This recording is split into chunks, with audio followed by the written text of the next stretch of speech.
సనాతన ధర్మంలో కొన్ని ఆచారాలు మన రోజువారీ జీవితాన్ని దైవత్వంతో ముడిపెడతాయి కదూ. అలాంటి ఒక చాలా పవిత్రమైన లోతైన ఆచారమే తులసీ పూజ. సరే, ఈరోజు మనం ఈ ఆచారం యొక్క ప్రాముఖ్యత ఏంటి, దాని వెనుక ఉన్న అద్భుతమైన కథేంటి, ఇంకా ఈ పూజ మన జీవితాలకి ఎలాంటి ప్రయోజనాలనే అందిస్తుందో అన్నీ కలిసి తెలుసుకుందాం. చూడండి, ఇది కేవలం ఒక మొక్క కాదండి.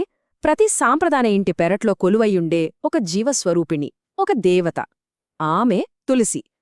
భక్తి, స్వచ్ఛత ఇంకా శ్రేయస్సుకు అస్సలైన ప్రతీక.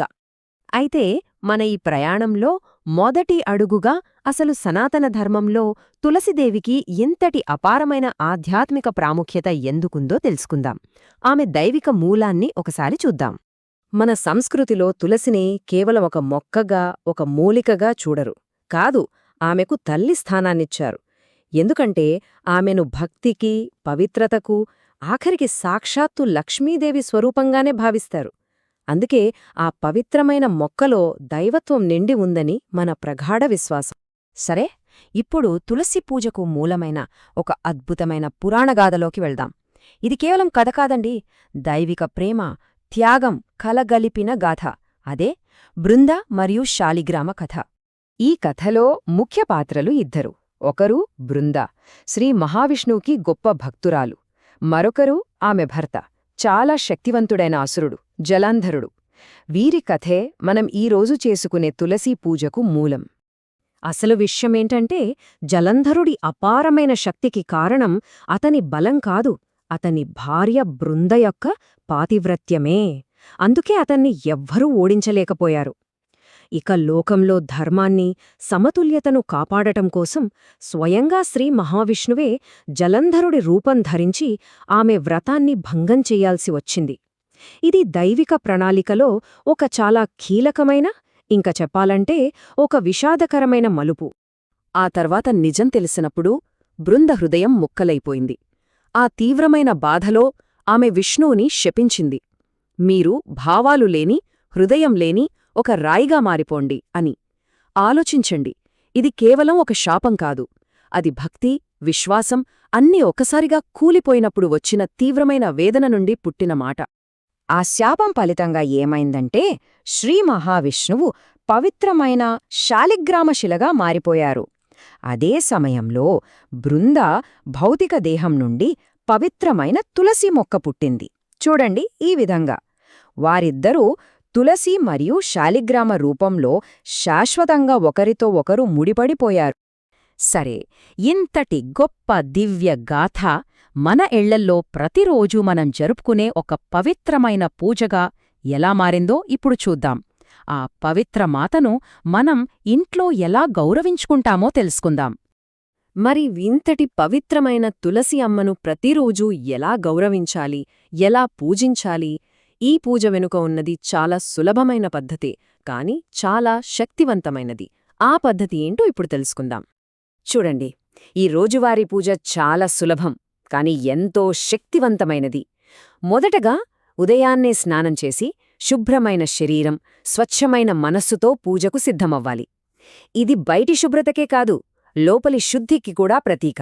ఆ తర్వాత తులసి మొక్క వేర్ల దగ్గర నెమ్మదిగా నీళ్లు పోయాలి. ఇది జీవానికి, పోషణకు సంకేతం. ఇక మూడవది, నెయ్యితో ఒక మట్టి దీపాన్ని వెలిగించడం.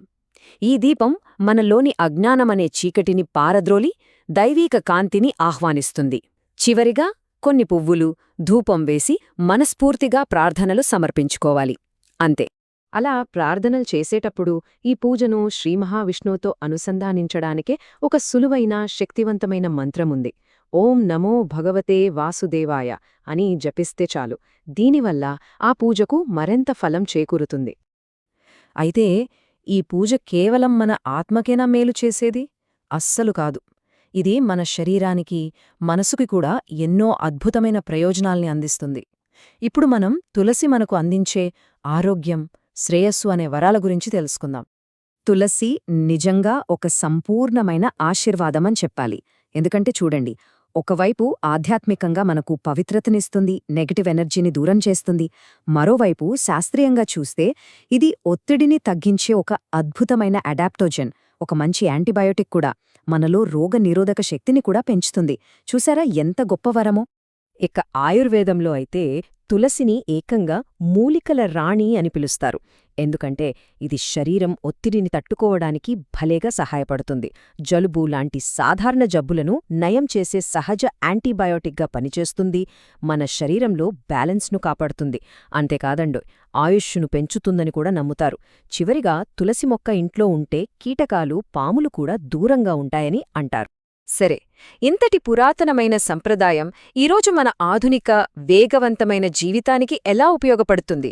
ఈ చిన్న ఆచారం మనకు శాంతిని, పాజిటివిటీని ఎలా అందిస్తుందో ఇప్పుడు చూద్దాం. ఒక్కసారి ఆలోచించండి.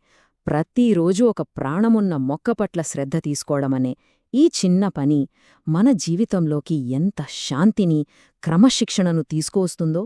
ఇది మన ఇంట్లోకి నిరంతరాయంగా ఒక పాజిటివ్ ఎనర్జీని ప్రవహింపజేస్తోంది. మనల్ని ప్రకృతితో, దైవత్వంతో కలపడానికి ఇంతకంటే సులభమైన మార్గమేముంటుంది? మరి ఇంతటి పవిత్రమైన సాన్నిధ్యం మన జీవితాన్ని ఇంకెంతగా సుసంపన్నం చేయగలదు? ఈ అందమైన, చిన్న సంప్రదాయాన్ని మన రోజువారీ జీవితంలో ఒక భాగంగా చేసుకుంటే మనం ఎంతటి శాంతిని, ఆరోగ్యాన్ని పొందగలమో ఒక్కసారి ఆలోచించండి.